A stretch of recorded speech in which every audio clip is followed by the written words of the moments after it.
I'd like to thank Buckeye Nation. Jerry just informed me 108,000 people showing up after a tough loss a week ago. So, you know, I can't speak for everybody, but what drives me and drives a lot of our players and our coaching staff is not want to let Buckeye Nation down. So, from our heart, thank you for your support again. And it was a beautiful day in Horseshoe against a good football team. A team that you know, just had a nice talk with our players. You know, my father was in the Army, my sister was in the Air Force. Spent many times against Air Force Academy. Played Navy several times. Never been to Indianapolis yet. I will. And then I took my son to West Point. We stayed in General Blake's house, and they were great. You know, gracious. Took us to the firing range and just saw some of the coolest things I've ever seen. And it's been a bucket list of mine to go do that. It's easy to, you know, to put your head on the pillow at night knowing that men and women that represent our country. It's awesome, and so that was a great experience to play them. It was a pain in the rear end. They had an 18-play, 99-yard drive, and they just wear you out. It was 14-7. Our defense coach, Shannon, on the defensive staff, did a great job, and obviously the players. Tuck Lauren came in and did a heck of a job. And then finally, just a thought on JT is I've known about the Big Ten Conference for probably 40-some years, and of all the great players that have ever played here, to say you're the #1 touchdown maker in the history of the Big Ten Conference, that's awesome. And that's something that's going to be hard to break because he's got a lot of games left. So much credit to him, and I appreciate him. So I'll answer your questions for you. Front row right, Bill. Urban, can you describe how difficult this last week was for you, and how much of a necessity having a game like this was psychologically? Yeah, losing is awful, and it was the typical. It's not the first time. I hope it's the last time. You know, sometimes those things happen. You work really hard not to allow it to happen, and you go through the discomfort of being crushed to extremely angry, and self-reflection. What could you have done better? And then you have to somehow pull yourself off the canvas and get going. And how do you do that? You do that with your faith, your family, your friends, and your teammates. And that's why a lot of us have very narrow circles, and mine are just what I mentioned, and most importantly our players. So they did a good job. A guy like Billy Price is a strong guy, and he picks us right out off the canvas, and let's go. Second row wide left, Tony. Urban, Tough Boiler came in. Was that a performance issue on Chris Worley's part? No, he has a little sprained foot, and Tough played fantastic. Do you think that's a position that becomes a competition more so now? I mean, it's, you know, Worley's a leader, but you know, anybody that plays well gets an opportunity. Front row right, Austin. Urban, this wasn't the first time this week that JT's had some adversity or had people question him. He's always seemed to bounce back traditionally throughout his career. What is it about him that allows him to make those plays, make those games come back? And did you have any conversations, notice anything different with him throughout this week? The heart of a lion, you know, it's a heart this big, and the toughness is one of the toughest players I've ever been around. So it's pretty good characteristics to have with a guy touching the ball every snap. Back row left, Ari.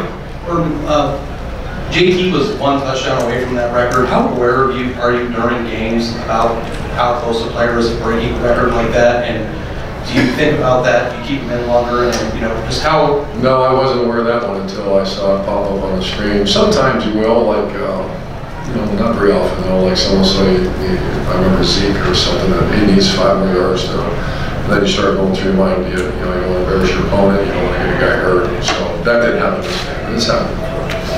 And front row right, Tim. Yeah, but J.K. Dobbins, obviously, his first 2 carries in the second half, 22 and 52 yards, get you guys some breathing room there. Just what did you see there? What have you seen of him just taking the bid here his first 3 games as a freshman?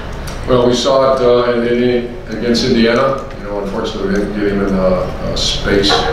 He's a perfect tailback. You know, he's a space player that we need. And it's a shame Harris had the one called back because that was a lightning bolt too. So we got we're getting some breakaways developed. You know, we tried to shoot it down the field a couple times. They were playing just such soft coverage; it was hard to get behind them. But J.K. and Harris, you know, They're two of our best playmakers right now. And were y'all determined to hammer inside as much as anything else today? Y'all did the wide No, you stuff? do, you know, we have to run outside plays Yeah, too. yeah. Those plays that hit were outside plays. And then, like Kevin Wilson and Ryan, they did a nice job mixing and matching. It's all how you play, how they're playing. You know, if they're starting to pack it in there, you get outside. And I thought you know, their RPOs were very good. That's the run pass options where a lot of this time when you see JT hold the ball and then kick it out there and get really plus yard. We got to keep growing with that. Front row left. Coach Meyer, in the first quarter, JT still tended to overthrow the ball. There's like Mac and McLaurin. Do you think him tying the record for Drew Brees made up for that? Compensated for his overthrowing the ball? Yeah, he misfires. He was 25 to 33, and I was hoping he'd be 33 for 33, I guess, but sometimes you misfire a little bit. But he, yeah, I saw what you saw. He had a couple misfires early. Front row right over here, Clay. How helpful to get Haskins in the game, and now will you kind of start to bring him along a little bit? I hope so. I thought he performed well when he was in there. It was 4 for 4, and you know, I wanted to throw him more, but you just didn't want to, you know, do something silly. And, so I thought he did very well when he got in there. That's his first snaps. I mean, Special arm, doesn't he? pretty quick release to it.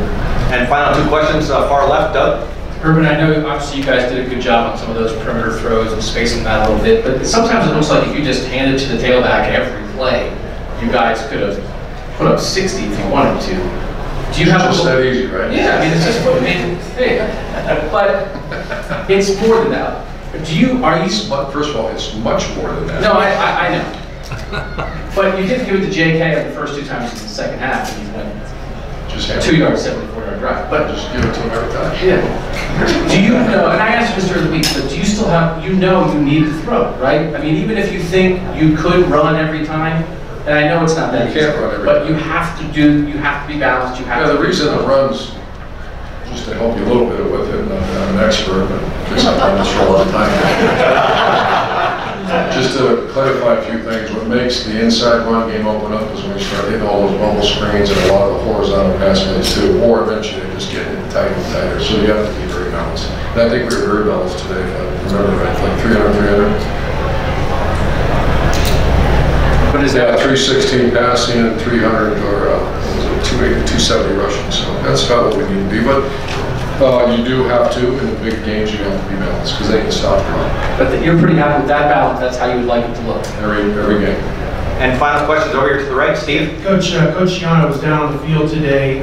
What did you see in terms of doing that? Was that because of what Army does and you expect him to go? Combination of both. He's an energy guy. He provides a lot of energy. He's knows, you know, he's coached against this offense for many, many years. I want to sound like for energy and then make adjustments. And we'll reevaluate for if he's going to stay down. Did somebody go up in his place? Coach Davis went up. Coach, thank you very much. Thank you, guys.